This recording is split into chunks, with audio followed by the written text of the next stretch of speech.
Hi guys, I'm back. We are now here at Puka Beach. So about, I think 15 minutes yung biyahe. One trike. Tapos nandito na kami. So, and let's explore Puka Beach. So we are here at Puka Beach. So medyo maalon today, or lagi naman yata maalon talaga dito sa Puka.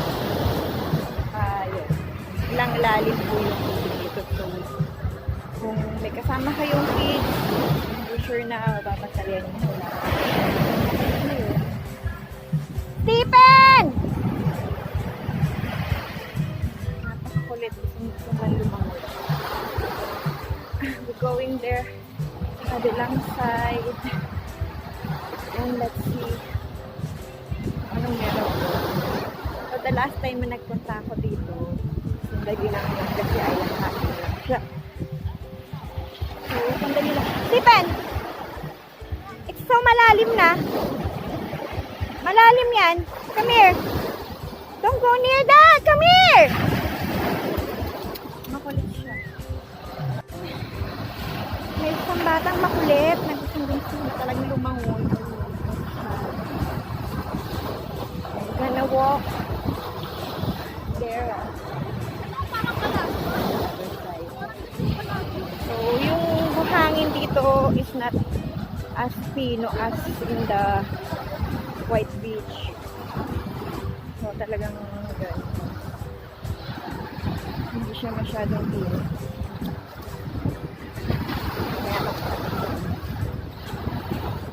Okay. Hinihingan natin. Buti na lang maaga pa. Hindi ko mainit. Hindi masyadong mainit ngayon. So, masakit sa balat yung araw.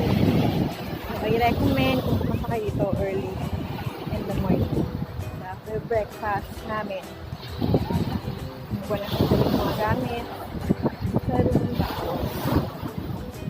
Labas ng mall, habang ng strike.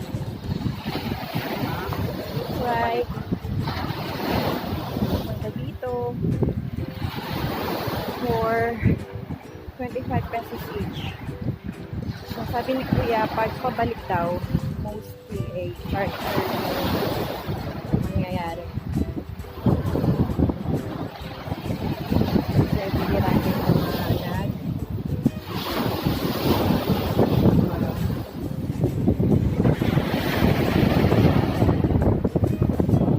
Kasama ko, ano sila na yun? Ito pala yung part na pinupuntahan pag island. Yan, pag nag-island hopping, usually dyan yung boat magdadak. Tapos,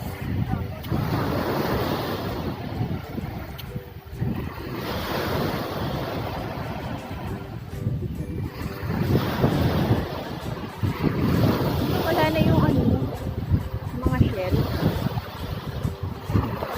Wala. Wala.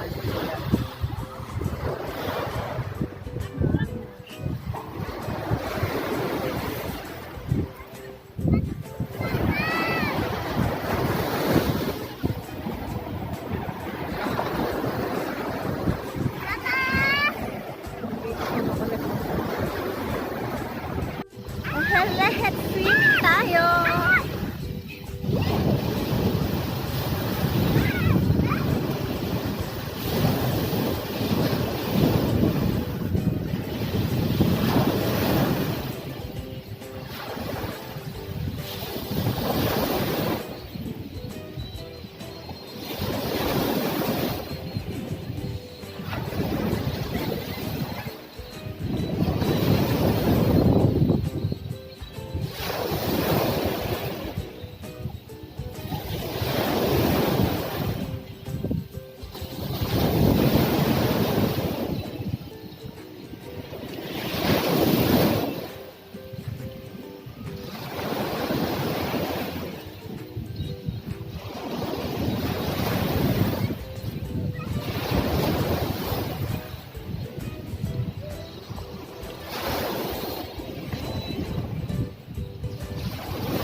sa white sand.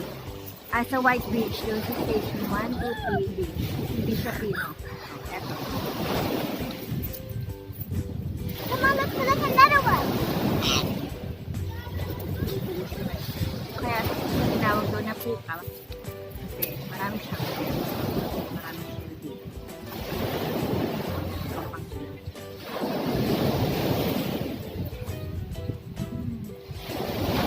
Hirap pa ganit ng oras kasi wala pa masyadong tapos hindi masyadong mainit. So, best time to visit a beach is at morning. In the morning. Yeah, from station to about 20 minutes siguro. Through right lang. Dito ka. See you later!